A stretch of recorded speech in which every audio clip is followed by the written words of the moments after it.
Okay, so good afternoon to everybody, and thanks for joining me to this session, the last session of the conference. Okay, so before I'm starting the session, I want to tell you a true story. 1 year ago, I went as a consultant to a company, and they asked me to look at their MVC framework. They built a JavaScript MVC framework, and to evaluate it, its design, and etc. So I got to the developers and I asked them, okay, please show me some design documents or something like that. And they said, we don't have such a thing. So I asked them, okay, so please show me your unit tests. And they asked me, why? So I told them that unit tests help to create a live documentation of your code. So that might help me to evaluate the code that they've written. So they said, oh, we know that unit tests is a good practice. No, we do not do unit tests at all. So I took 2 steps backward, did this thing, and I said to myself, oh my God, I have a trouble here. And it took half a year to implement unit tests, both in JavaScript and both in their server side. And that was something interesting because, half a year of work in order to create the safety net that you want to use to guard yourself from bugs. So the moral here is do not create your own MVC framework in JavaScript, okay? If you ask yourself who I am, I'm Gil Fink. I'm a CEO of a small company called Sparksys, and I'm a senior consultant. I've been 6 years in a row ASP.NET MVP. I've written a book that one of you will get at the end of this session. It is called Pro Single Page Application Development. And as you understand, I'm consulting mainly about things related to single page applications, but mainly in JavaScript. So what we are going to do here today, I'm going to mumble jumble about why you need to do unit testing. Okay, you already know why, but I need to repeat it a little bit in order to make you feel uncomfortable if you're not doing that. Later on, I will explain why unit testing in JavaScript. It's very simple, but I need to say that. And then I'm going to explain what is BDD, behavior-driven development. Behavior-driven development is one technique that you can use to create better implementations for your projects. And it relates to Jasmine, which is the unit test framework that I'm going to show you later on, and we will deep dive into this framework. At the end, I will show you how to use Jasmine and Karma, which is a test runner, and to implement test running of your unit tests. I'll keep a few minutes for questions and answer, and I'll wrap up this session. All of this in order to say to you, please do unit tests in JavaScript. Please. So I'll just put it here, this thing, these comics, and this is the real thing about unit tests, okay? Once you don't go the path of unit tests, it's like having a fork and stabbing an electricity panel and trying to figure out what is going to happen. Maybe it will zap you, maybe it won't, but this is the thing. You, as a developer, want to create good applications, good projects. And in order to have those good qualities, you want some testing to test whenever you meet the requirements that you want to implement. If you are not doing that, then zap. So why unit tests? I'll do that as fast as I can. Tests help you to avoid bugs. You know how much money it costs to fix a bug in production? If you catch bugs early in the process of your development, then it will cost less, and this is why you would want to create unit tests. Tests increase your confidence in your code. That means that if you have tests, you are sure that your code is working. If you don't have unit tests, then do you really think that your code is doing whatever it needs to do? That's a problem, because most of us, if we are not doing unit tests, we pray to God that everything works fine. We get into production and we eat pizza in the evening, searching for one bug that you don't know where it comes from. So this is a little bit about tests. Encourage good design. I won't say best design or whatever, because unit tests encourage good design. They don't help you to create the most effective or most how should I say it, performance design. Okay? They just impose good design. They help you to understand what the requirement is and how to implement it as good as you can. More than that, they detect the bugs early in the development process. And of course, related to what I said in the story in the beginning, they act as live documentation. You document your code by creating the tests. You can go to the unit test and understand what are the requirements of the code, because the unit tests document those requirements. So why unit test in JavaScript at all? You know, we are all doing JavaScript, and lately it is emerging as one of the most popular languages out there. You can use JavaScript today in browsers. You can use JavaScript in server-side. Anybody did a project with Node.js or Meteor.js? Those frameworks work in JavaScript. You even have operation systems that use JavaScript inside of them. Have you built a Windows Store app with HTML5 and JavaScript? I had the pleasure. Oh my God. And you can do that also. And of course, there is Chrome OS and Firefox OS, which gives you the opportunity to build things against the operation system in JavaScript. But not only that, databases. There is a talk right now about NoSQL and MongoDB. So databases that you can use in JavaScript are also something that you can use. You have devices, mobile devices, which you can reach with hybrid applications written in JavaScript. Who has used PhoneGap in a project? Okay, so you know that you need to write JavaScript there. There are also devices like Arduino and etc., which use JavaScript to reach the device. So JavaScript is everywhere. And we're not testing it because it costs a lot of money, because it's time consuming, because whatever. But there are good qualities for for unit testing. So you're doing that for every other language. Why not in JavaScript? And this is why we are here. We want to know, to understand how to use unit tests in JavaScript. So before we deep dive into Jasmine as a unit test framework, I want to explain a little bit about BDD, behavior-driven development. Because Jasmine is a BDD framework. So what is BDD? What is behavior-driven development? It's a development approach.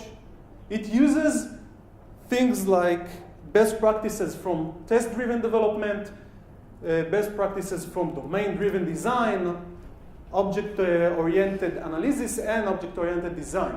That doesn't mean that you have to use all of those development approaches, but once you go the BDD way, you will use those things and you will get a better design in your application. A better, not the best, okay?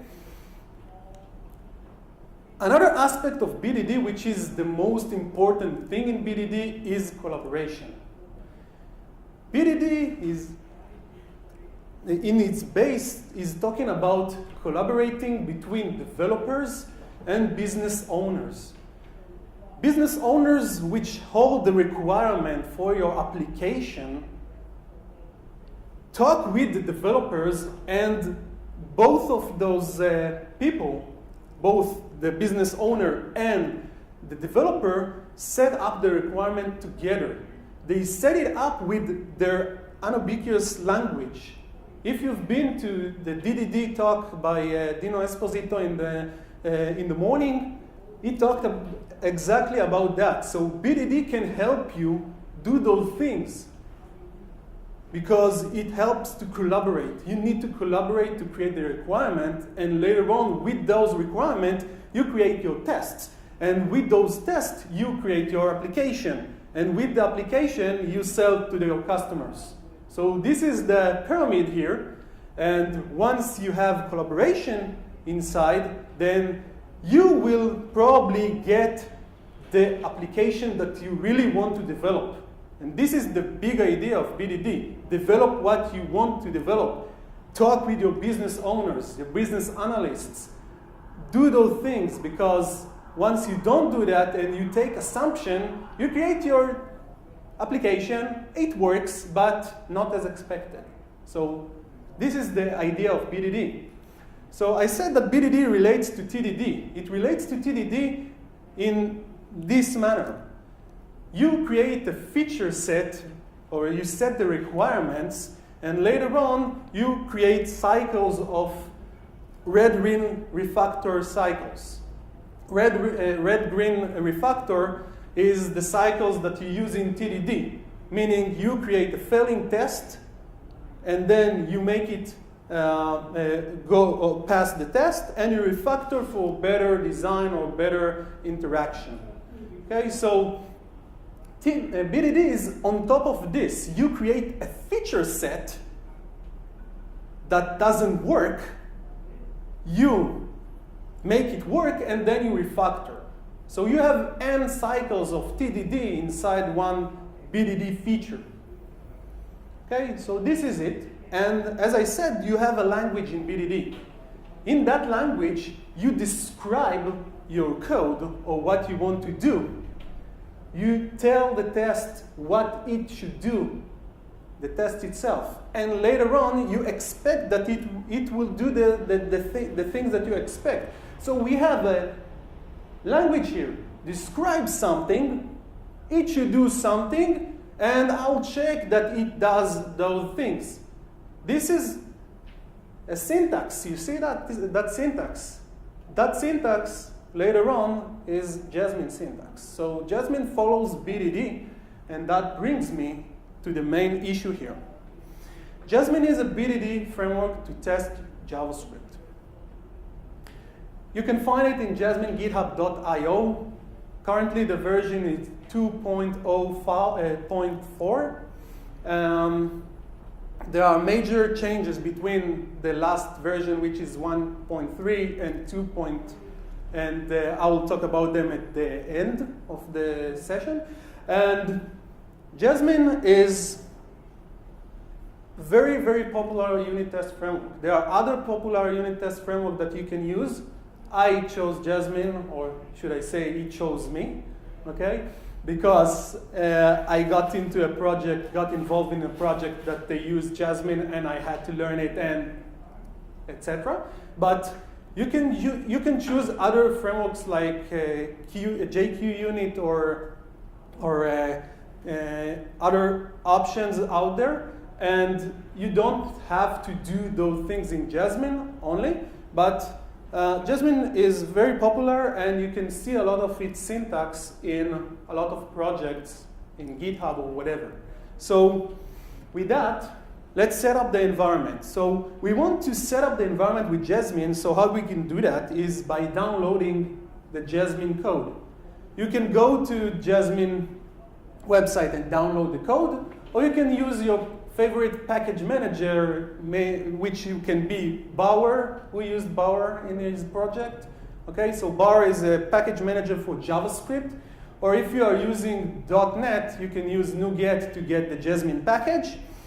You create a spec runner, which is an HTML file that will run all your tests, and later on you create your tests.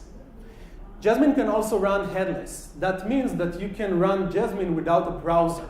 Okay, I won't cover headless running in this session, but you can think about what you can do in order to use Jasmine without the spec runner, that HTML.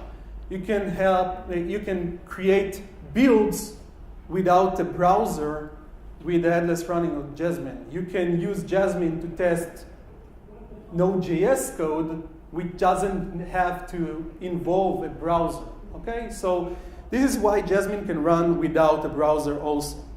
So let's set up the environment and let's start with our coding here. So the first thing, as I said, is go to GitHub. Jasmine.github.io is the portal for the major versions, 1.3 and 2.0. And if you like to play with the Edge version, you can go to the Edge version. Once you click on the version that you want, you will get a lot of documentation out of Jasmine. So Jasmine comes with tons of documentation and code. And if I go down, you will see that the GitHub of Jasmine runs tests on the code that you see in the website. So that's cool. But we're here because we want to download Jasmine. So in the bottom, you can find a standalone release version of Jasmine. So you can scroll down and grab your Jasmine file. Or, as I said, you can use your favorite IDE. So most of you raised their hands about ASP.NET. Who uses WebStorm? Okay, so one hand right now. WebStorm is a JetBrains product built entirely for JavaScript and web development. It's not Visual Studio. Visual Studio is cool, it works, and etc. But once I go to the path of writing JavaScript code, I prefer WebStorm because it has a lot of refactoring and IntelliSense, which is better than Visual Studio right now. Microsoft is running forward with Visual Studio and trying to cope with the JetBrains product, but they're not there yet.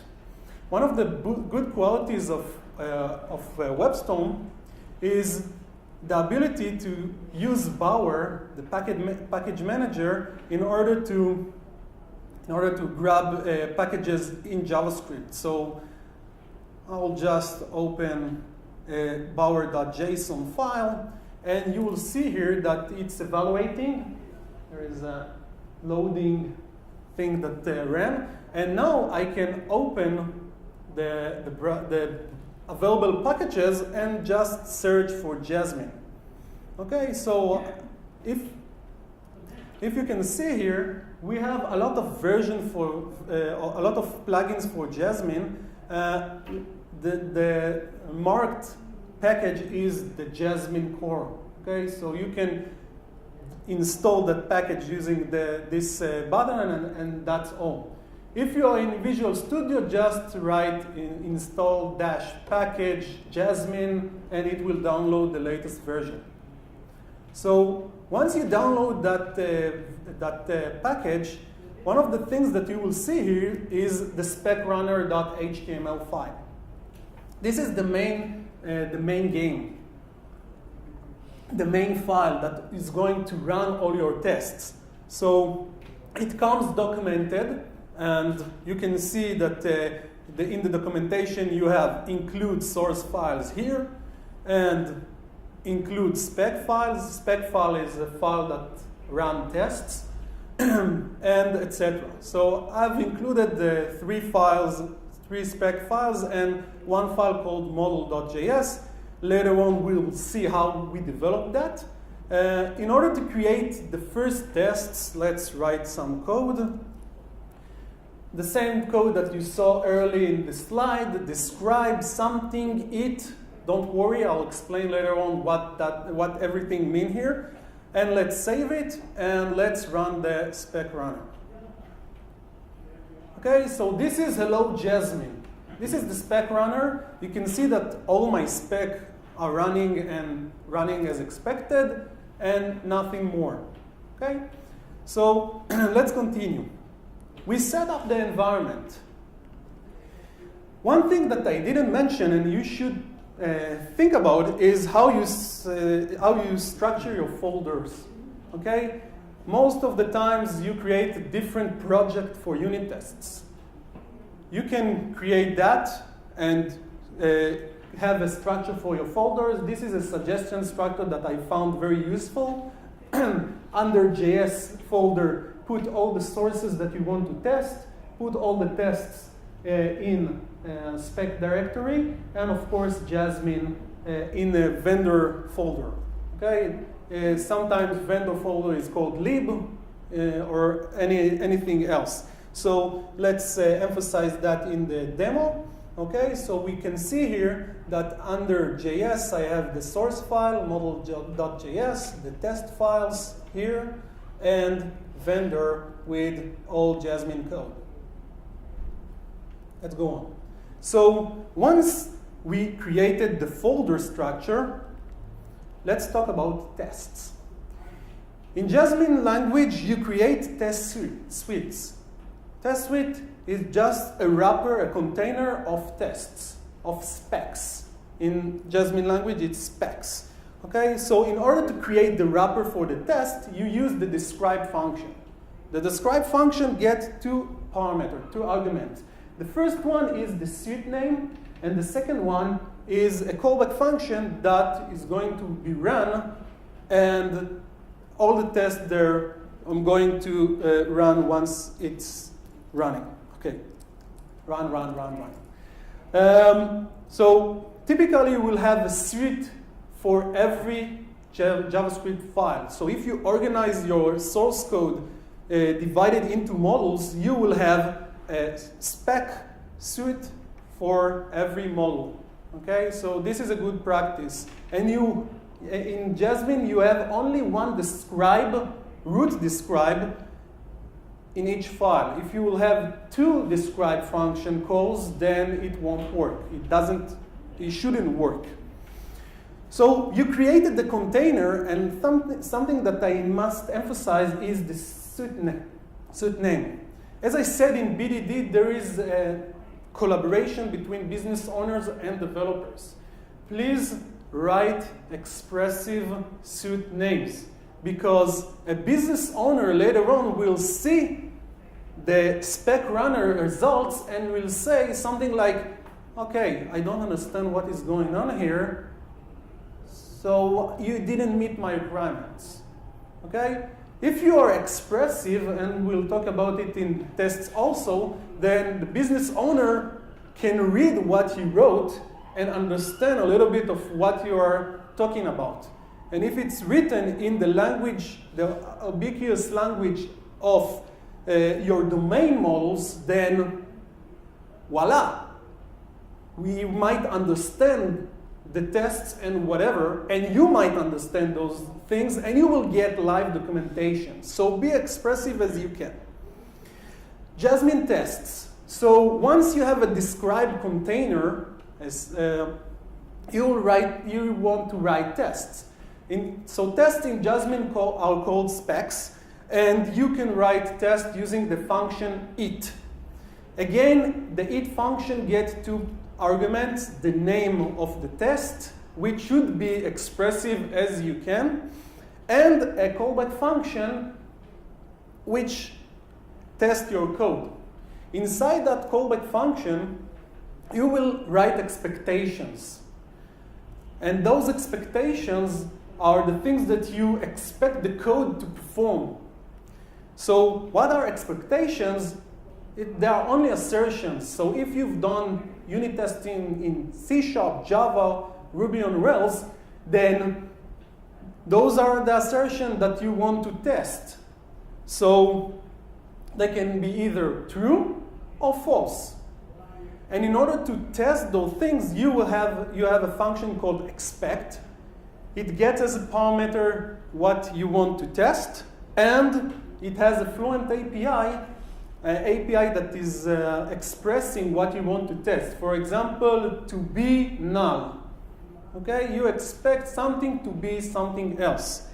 And in order to use that Fluent API, you use matchers. So here is an example of a matcher. A lot of matchers, various matchers. You expect A to be B because I set A to be B.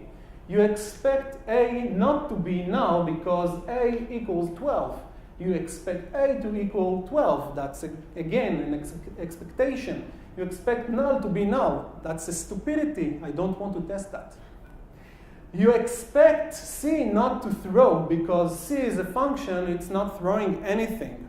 So you have an expressive language, a fluent language, that you can use, and you write your expectations. So let's create a suite and a spec, and let's talk about creating of a model. So right now we have a passing test, but I want to do something more interesting. I want to describe an agent that should have default values if properties are not set. Here I'm instantiating an agent. Later on I'll show you what that code means, of course. And an agent, I expect to have a code name that is equals an empty string if I didn't set that code name in the constructor. I expect that the description will also be equal to empty string. I'll save that, I'll run it in the browser, and I've created a failing test. Okay? Why? Because I didn't implement anything at all. So we have Z is not defined. Okay. Agents should have default values if properties are not set, so we have a failing test. Jasmine showed me that, and I want to implement something. So I didn't show you the models. Okay, so here's the models, and here is where agent is going to be. Okay, I have Z here. Okay. So if you're using a lot of JavaScript, you might be familiar with this syntax. If you're not familiar with that, I'm just creating a namespace, a mimic the ability to create namespaces in JavaScript. This syntax is self-executed function, or IFE, immediate function execution expression, which set up that namespace. Inside the namespace, I create an agent, which is a constructor function to create agents, and another object which is called binoculars. In order to watch something, the agent will spy on something or watch something. And the agents have tasks. Right now we have a failing test, so let's make it pass. So if I want to create an agent with code name default value is empty string, and the description is empty string, so let's implement it. Okay, I have a constructor function here. I'm setting in each object the code name. I'll get the code name if somebody passed it in the constructor, or else I'm getting an empty string. Again, in description, if I got a description, then it's fine. If I didn't get a description, then empty string. I'll also instantiate a binocular object inside of the agent and an array of tasks. So right now, if I'll press F5, everything goes as expected. Okay? I have an agent, and you can read what the agent should do. Should have a default values if properties are not set. This is the ubiquitous language between me and the business owner.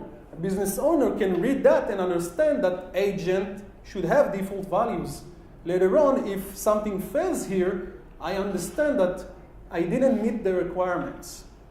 Okay, so I created a small suite and the spec. And let's go on with more details about Jasmine. So from time to time, you have a lot of unit tests. And a lot of unit tests mean that sometimes you don't want to test everything because it might run very, very slow. Okay, you will do unit tests in your builds, but you don't want the unit test to take forever. You want to take that they will run very fast. So you have the opportunity to explain to Jasmine that one spec or one test isn't necessary. You will use the X describe in order to remove a describe function, or the X it in order to remove a test. And this is something that you can use. Or you can also use a function called pending in order to pend some tests. So how does it look in code? Let's go on and let's just write in the spec here, X describe, and let's run the browser again, and you see that no specs ran at all because I said, hey, don't run this describe function. We can also do that in tests for particular tests. So here you can see that one spec ran, but it's pending. Another option here is just write pending and get the same results. Okay, so you can omit tests if you have tons of tests and you don't want everything to run in the browser or run at all. You can also create your own custom matchers. Okay, this is something that you will use in Jasmine. You have a function called add matchers in the Jasmine object. Jasmine exposes an object that you can use that called Jasmine.addMatchers, and you will have a hash object that describes what the matcher is supposed to do. For example, you can create a matcher for checking whether one agent equals the other agent. You can do that by checking whether the code name is the same code name or things that you might think about, and you can enrich by that the language that Jasmine exposes. Just pay attention that, of course, a matcher must return true or false. Okay? Don't return anything other than that. So another thing in Jasmine is setting up and tearing down things. In unit tests, you have the opportunity to set up things. You might want to set up resources before each test is running, or after the test runs, you might want to clean some resources or to set up the environment again. So you can do that using the before each and after each functions. The before each and after each functions exist inside of a suite, and they only have a callback function. That callback will run before each execution of a test, and after each execution of the test. Of course, before each will run before, and after each will run after those tests. And let's see an example of using that in code. So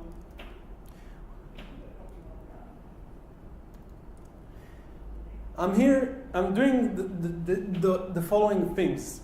I'm creating inside of my suite two variables, agent and task. I'm going to reuse those variables later on.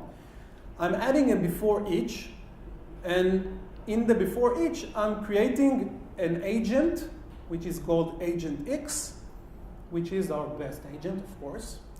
And I'm creating some task that does something. Later on, I want to implement some things in the agent object. For example, I want to be able to add tasks to an agent. So agent should be able to add a new task. So the test is going to run an add task function, which doesn't exist right now. And I expect that the tasks array length will be equal to 1 because I added a new task into that array. I also want to validate that that the agent is in a valid state. That means that agent without code names aren't valid. This is something that the business owner told me. I want to do that. So I expect that agent is going to be valid. And without a code name, an agent shouldn't be valid. So agent.codename equals empty string, running the is valid will be falsy. Okay, we have the syntax to be truthy or to be falsy. And now, once I run the test again, nothing works. Okay, I have a passing test, one passing test, and 3 failures. So let's make it work. Let's go to the model itself, and let's add the functions. Here is add task, as simple as this.task push the task that I got. And here is valid. I want to make sure that the length of the codename is more than 0. Okay, so I implemented that, and everything passes expected. And as you can see, you can read what the tests are going to do. Agent should be able to add a new task. Agent codename should be valid. Without codename, agent without codename shouldn't be valid at all, and etc., etc. Of course, you can put more content in the things that the tests are going to show you. So let's implement the whole model right now. I'm going to add more tests, and here are the tests. I'm going to implement the task. So here is the code here. I have a variable that will hold a task. Before each run of a test, I'm going to instantiate that task. Should have default values, again, like the agent. A task must have a description. If it doesn't get description in the constructor function, then empty string. And should be able to toggle. A task can be in a state of complete or incomplete. So I can take out the isComplete variable here, which I need to implement.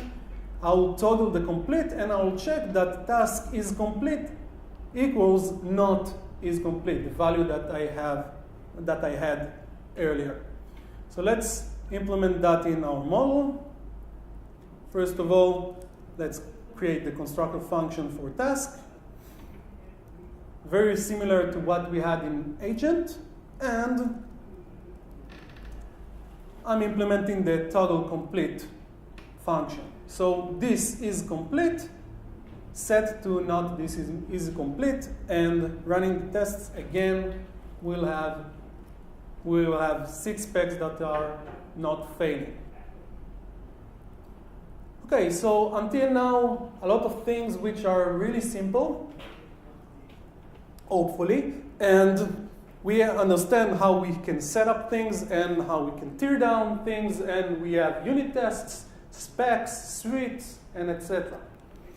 But more details about Jasmine. You can add to describe function nested describes. That means that if you have a huge feature inside of the model that you want to test, you can add a describe function, a nested describe function inside of the describe, and give it its own attention. Okay? One thing about it to understand is the before and after each functions. So the before each will run in the nested after the before each of the parent. Okay? That's something that you must understand. Again, the after each will run after the after each of the parent. That's how Jasmine will give you the ability to have nested describes. But Jasmine doesn't include only tests. It also includes mocks. Okay, this is something that, for example, there are other unit test frameworks that do not come with mocks inside of them, or mocks implementation. But Jasmine comes with mocks. A mock object is an object that you can use to replace the implementation of something instead of doing or running some code. What I mean is, if you have some asynchronous code, you might want to replace it with something else because you don't want the test to wait for an async call to end. Okay? You just want to understand that the async code ran because of something else. Or you can wire the callback function and test that the things that you wired works. So you can create mocks in Jasmine, and the option to create mocks is using 3 functions. The spy on, which helps you to really spy on some function and to check whether it was called or not called, or etc. You can create spy objects by using create spy or creating create spy object functions. And this will help you to mock things out of the implementation and to replace them with something else which doesn't do asynchronous code or go to a database or whatever. And that's good. That's good because it comes from the framework. If you don't if you use a framework without spies or mocks, there is a suggested library called Cinnamon. Okay, it's not written in the slide deck. Cinnamon.js, I recommend to use it in order to have a very rich mock framework for JavaScript. So let's work with spies. In my code here, sorry again, I'm going to add something that will spy on something else. And this is the following. I'm going to have a spy on function call on binoculars. Okay? On the agent binoculars watch function. Again, here is the setup of the binocular, and here is the call binocular prototype watch. We have a watch function inside of binoculars. Okay, so I'm going to create a spy on that function if it is going to be called by somewhere in my code. And I'm going to call agent watch. Currently there isn't a function of watch in the agent, but later on we'll add it. And I'm going to expect that the binocular watch function of that instance of the agent to have been called. Okay, that's fine. That's make sure that I'm checking whether that function was called in the code. So let's implement the watch function in the agent, and here it is. Agent prototype watch, this binocular watch, and I'll save it and I'll run our tests, and agent should watch his or her binocular. Okay, that's not a good sentence because it's not expressing what the requirement was, but please forgive me. So this is how you work with spy. You can also create, using the create spy and create spy object, a mock objects, entire mock object, which you can replace your implementation later on. We won't see a demo for that, but we'll move on to other cool stuff in Jasmine. So async script. One thing that I need to explain to you is you should probably mock your async calls, but you can test async code in Jasmine. How it works? You can add a done object inside of before each and inside of each test. The done function helps to describe to Jasmine that the code that you are going to run is going to run asynchronously. At the end of each function that get the done function as callback, you must add done calls here and here. And what Jasmine is going to do is create a chain of responsibility that passes that done function from one function to another, and by that to enable you to create tests for asynchronous code. So that's cool. That means that if I have a set timeout here, that test will wait until the set timeout will run, and later on we'll test the things here. And in async code, we might have things that run for 20 seconds, 30 seconds, 40 seconds, and etc. So we don't want, I prefer not to test async code and to mock it, but if you need to test it, you can using the done function.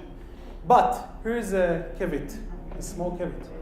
The done function and this implementation is only supported from version 2.0.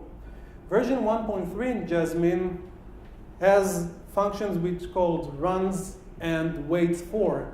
And if you have async code and you wait for something to happen, you might wait forever. Okay? So Jasmine developers removed that implementation and created those down functions for us. So let's see a demo for async code.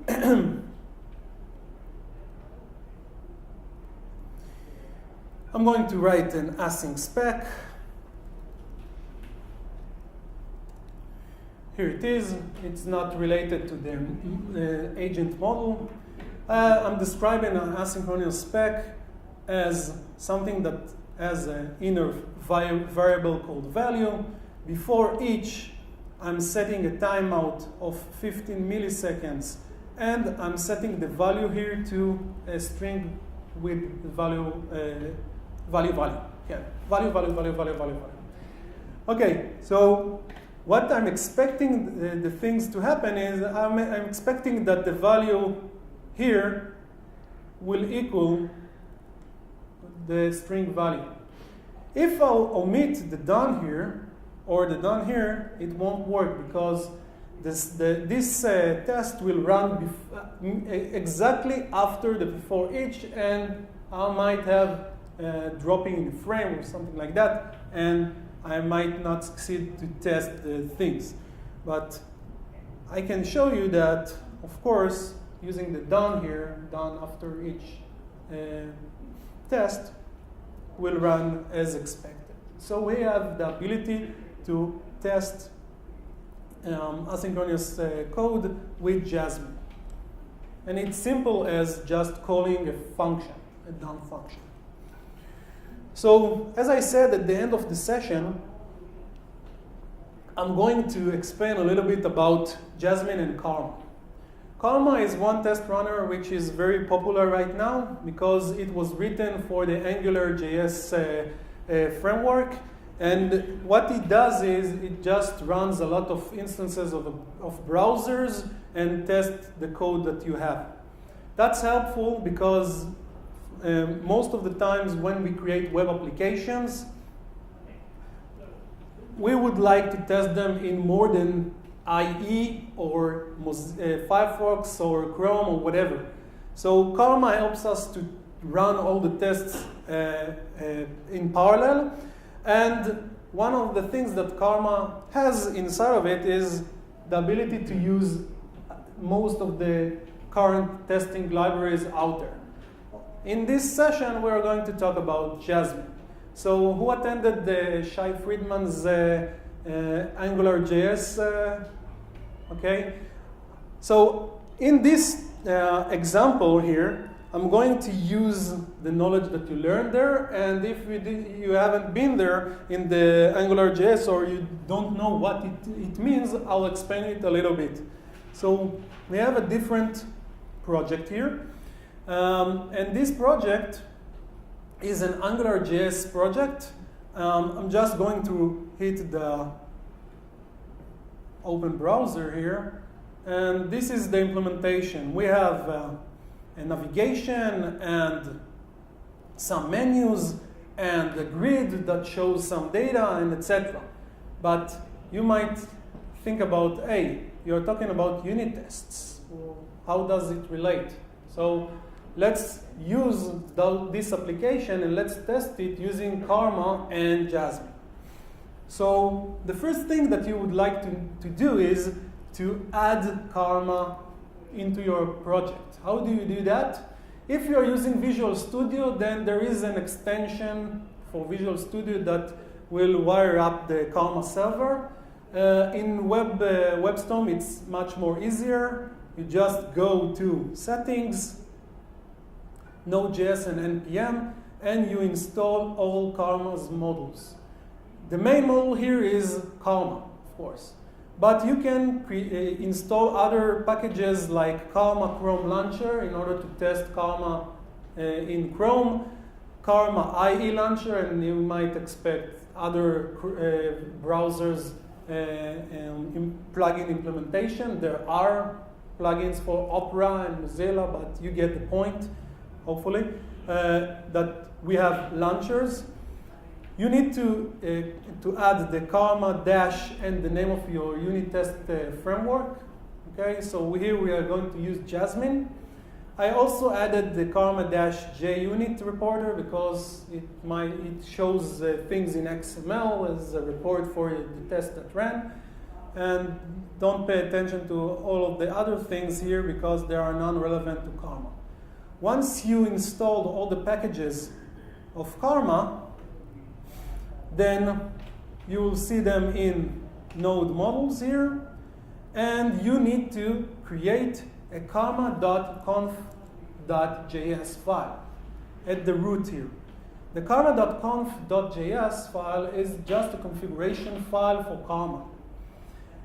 It has the following syntax, which is the same in any configuration file that you're going to create.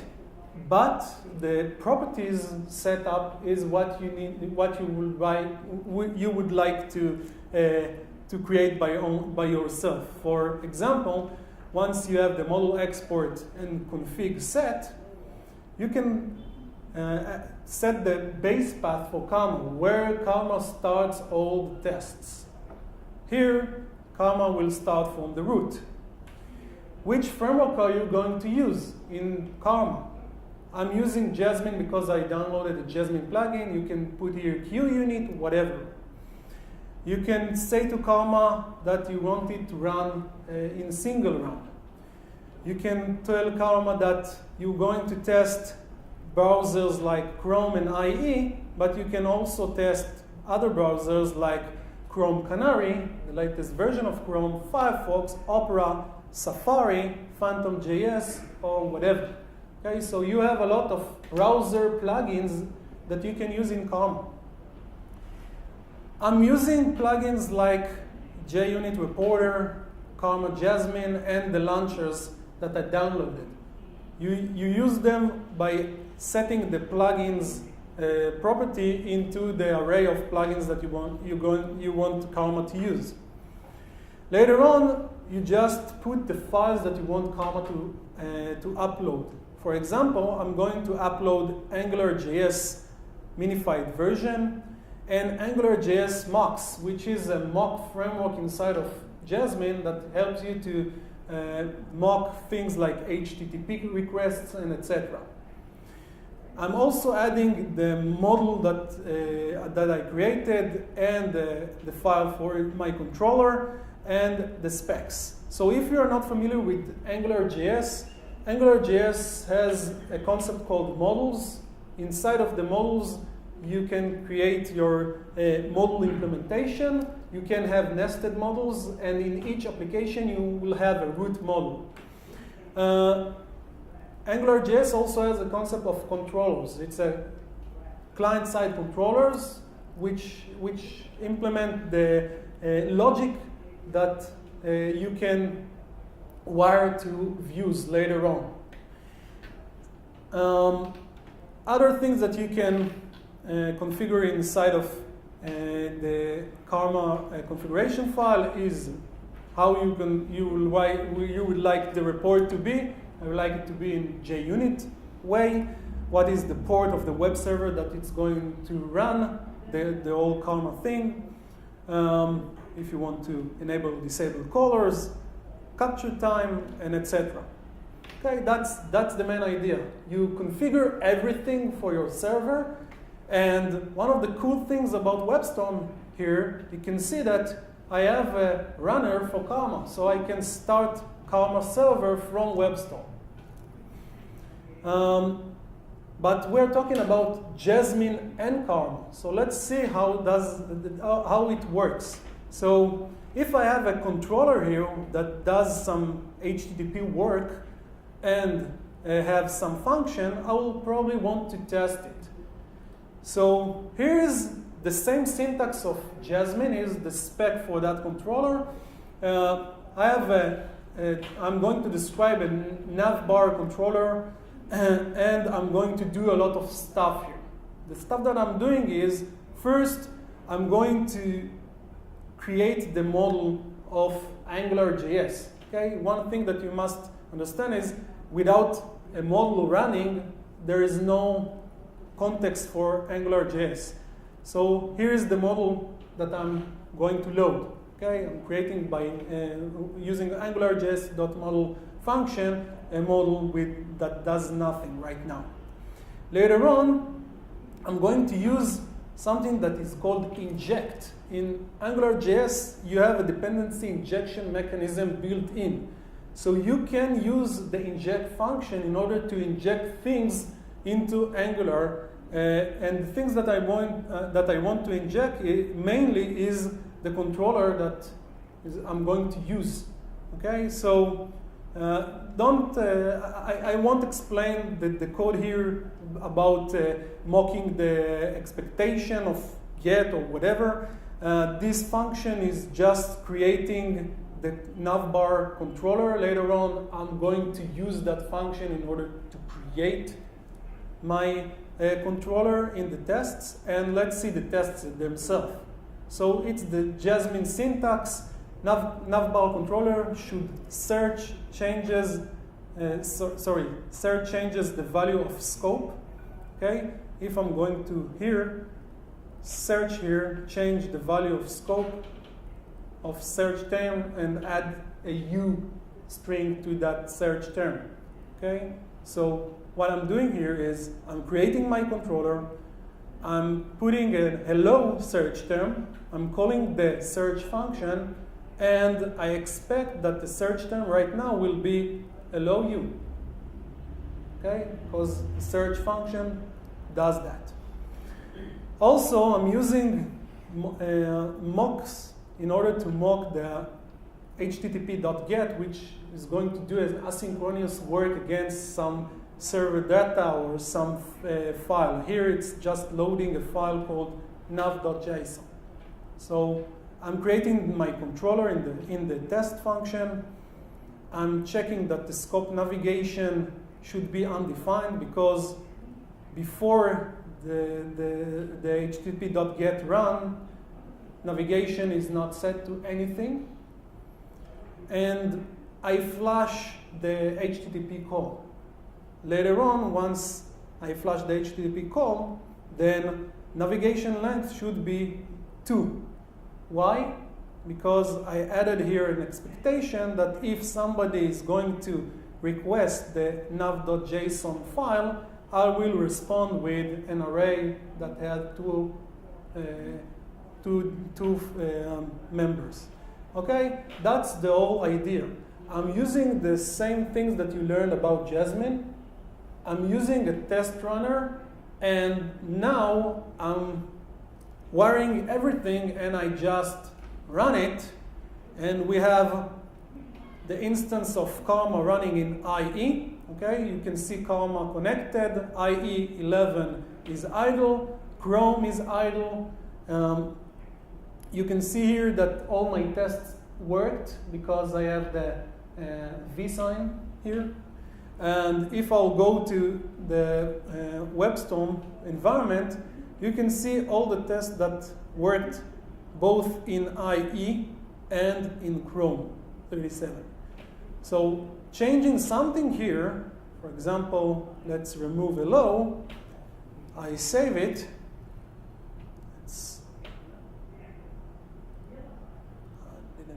I set to Karma server just to run once.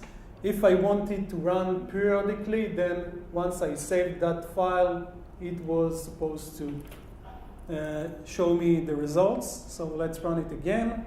Let's run the server again. Now I expect it to fail. Okay, you can see here 2 tests failed. And we can see the indication of the failure because search changes the value of scope.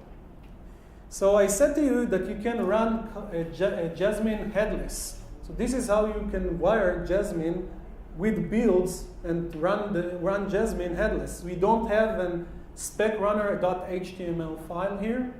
We have an application. We have a server, which is the Karma server, that is going to run all the tests for us. You can create your own Karma server in your own test environments, and you can gain from that the ability to test your code in all the supported browsers. So this is how you can use Jasmine and Karma.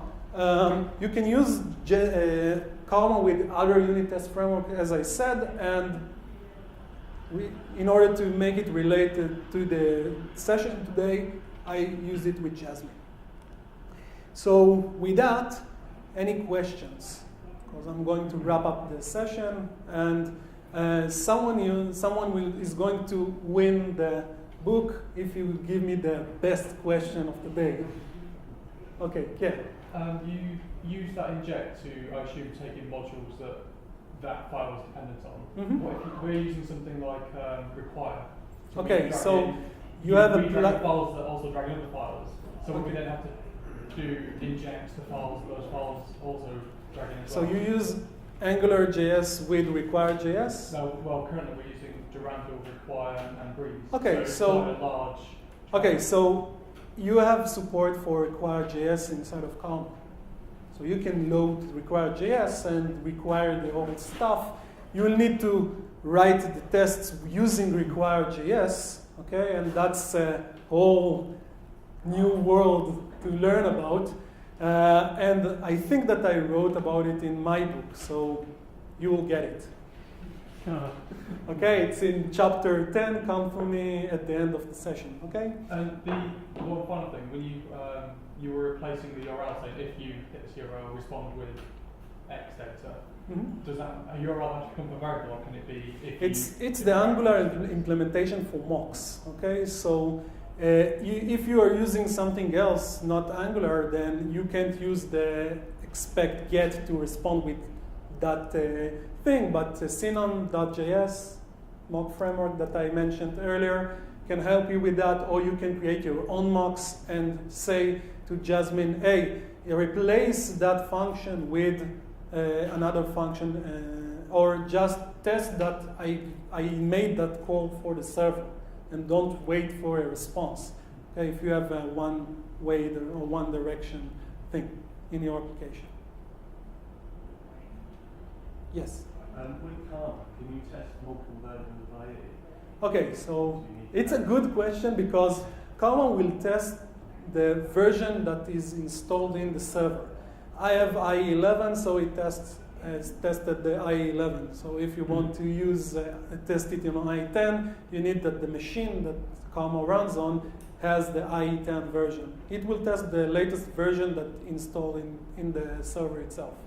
Is there any way to link it to this IE launcher? You can have multiple instances of IE. I don't know. Probably somebody wrote such a plugin somewhere, and you will have to find it. And if not, then the answer is you can write your own plugin. I'm not suggesting that, but it's a good thing to do for the community. And you will have to create your own servers with the appropriate version of the browser that you want to test. Any other question? Yes. You said that you can run it headless. Yes. Meaning you can integrate it with the build. Mm-hmm. Do you need another tool for that? As I said, Karma is So an example Karma for can actually headless do run. that for you, right? Yeah. So You can need integrate it with the a server to run your code. obviously, yeah. Okay. Any other question? Okay, so let's wrap up the session and come for your book at the end. I've sign it, so you'll get a signed book. Let's summarize. Unit tests are a good thing to do in any language, not only JavaScript.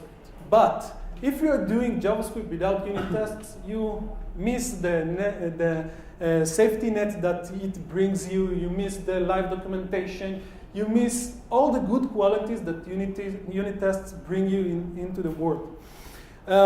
More than that, or not more than that, you might have your code and everything might work as expected, but in strange scenarios, it might not work.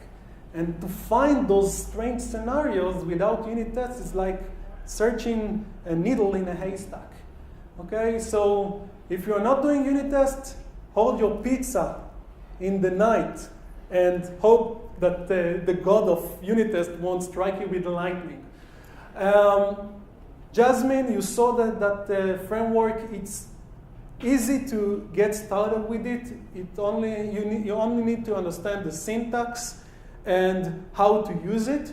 It's doing the same thing that any other unit test framework is doing out there. So if you're familiar with QUnit, or you're familiar with NUnit from C# or whatever, you know how to create your unit tests, and hopefully you will use those notion or this notion in order to create your JavaScript unit test. Please do unit tests in your code. So in the end, there are resources. You can download the slide deck from SlideShare. There is the same slide deck in the website of this conference, so you can download it from there.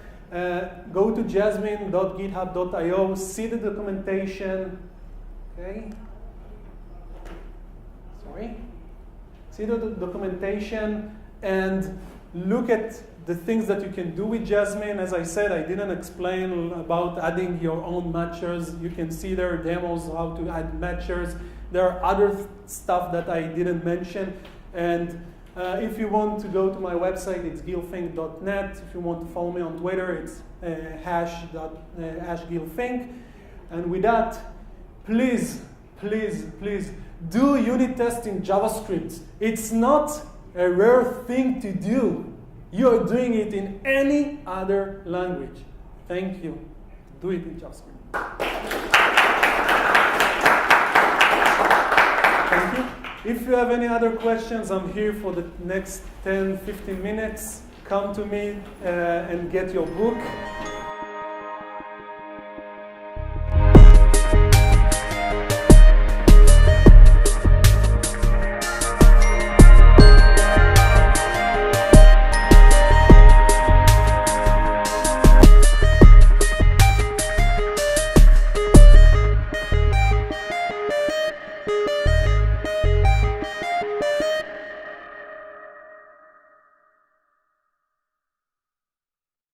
The moral here is do not create your own MVC framework in JavaScript, okay?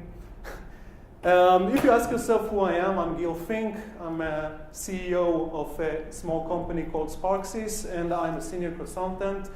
I've been 6 years in a row ASP.NET MVP.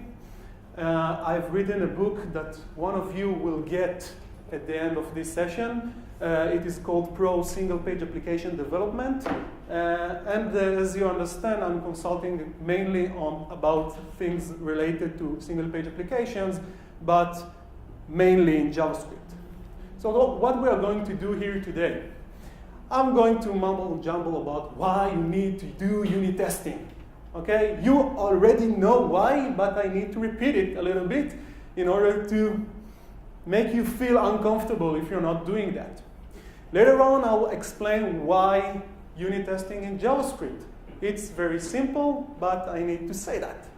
And then I'm going to explain what is BDD, behavior-driven development. Behavior-driven development is one technique that you can use to create better implementations for your projects. And it relates to Jasmine, which is the unit test framework that I'm going to show you later on, and we will deep dive into this framework. At the end, I will show you how to use Jasmine and Karma, which is a test runner, and to implement test running of your unit tests.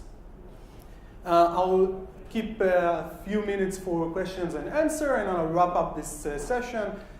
All of this in order to say to you, please do unit tests in JavaScript. Please. So I'll just put it here, this comics, and this is the real thing about unit tests. Okay? Once you don't go the path of unit tests, it's like having a fork and stab design. Okay? They just impose good design. They help you to understand what the requirement is and how to implement it as good as you can.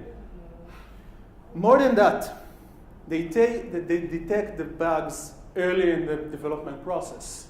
And of course, related to what I said in the story in the beginning, they act as live documentation. You document your code by creating the tests.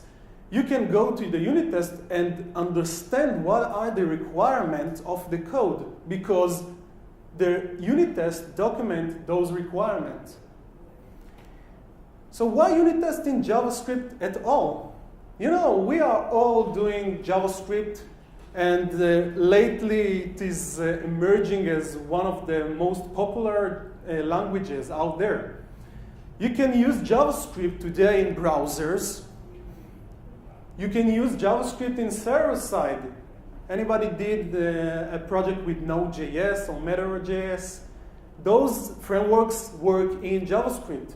You even have operation systems that use JavaScript inside of them. Have you built a Windows Store app with HTML5 and JavaScript? I had the pleasure. Oh my God.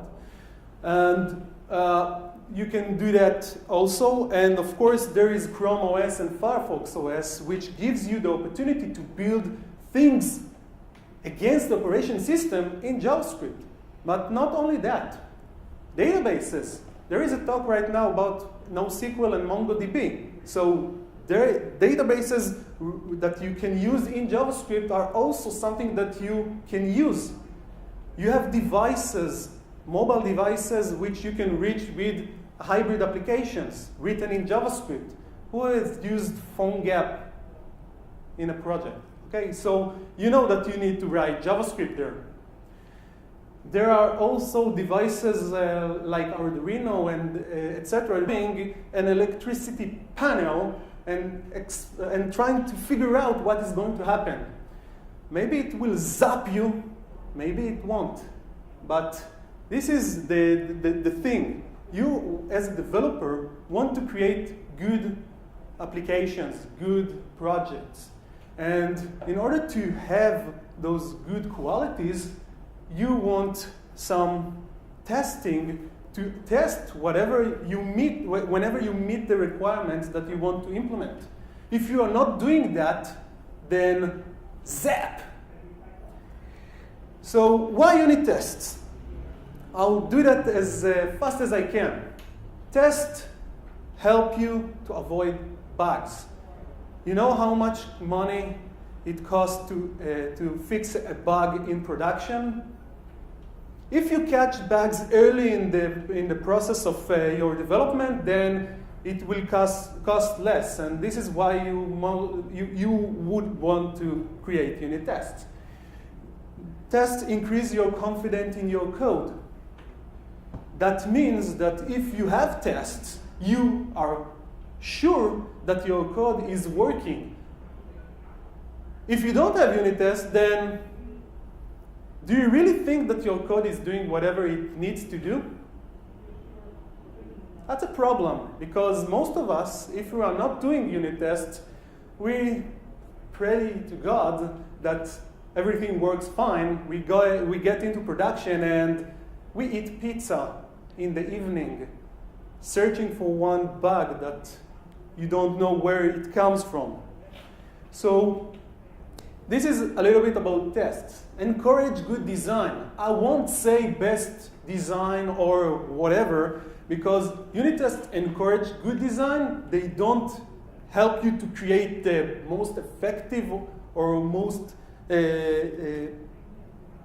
how should I say it, performance, which use JavaScript to reach the device. So JavaScript is everywhere.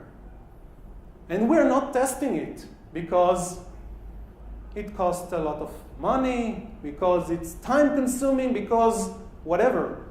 But there are good qualities for for unit testing.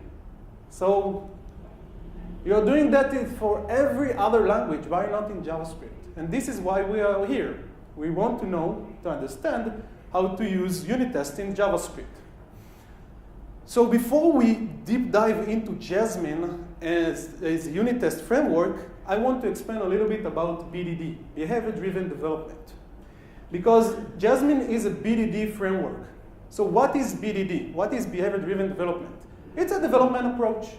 It uses things like best practices from test-driven development, best practices from domain-driven design, object-oriented analysis, and object-oriented design.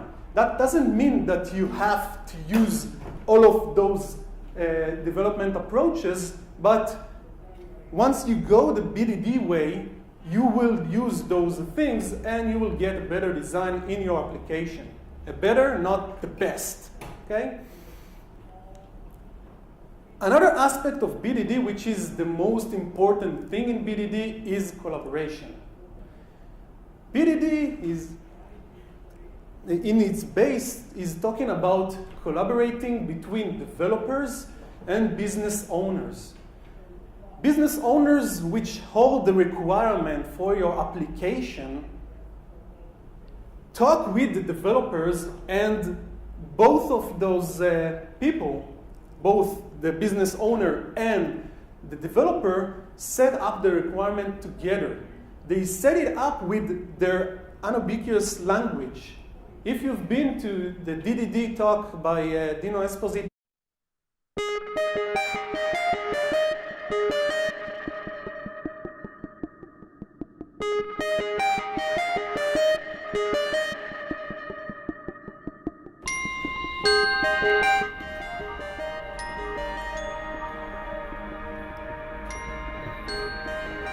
okay, so good afternoon to everybody, and thanks for joining me to this session, the last session of the conference.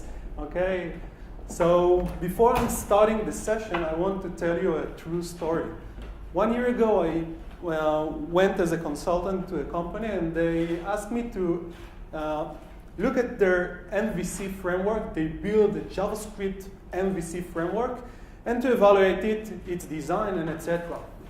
So I got to the developers and I asked them, okay, please show me some design documents or something like that. And they said, we don't have such a thing. So I asked them, okay, so please show me your unit tests. And they asked me, why? So I told them that unit tests help to create a live documentation of your code. So that might help me to evaluate the code that they've written. So they said, oh, we know that unit tests is a good practice.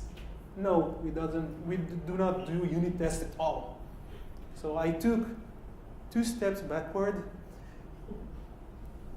did this thing, and I said to myself, oh my God, I have a trouble here. And it took half a year to implement unit tests, both in JavaScript and both in their server side. And that was something interesting because, you know, half a year of work in order to create the safety net that you want to use to guard yourself from bugs. So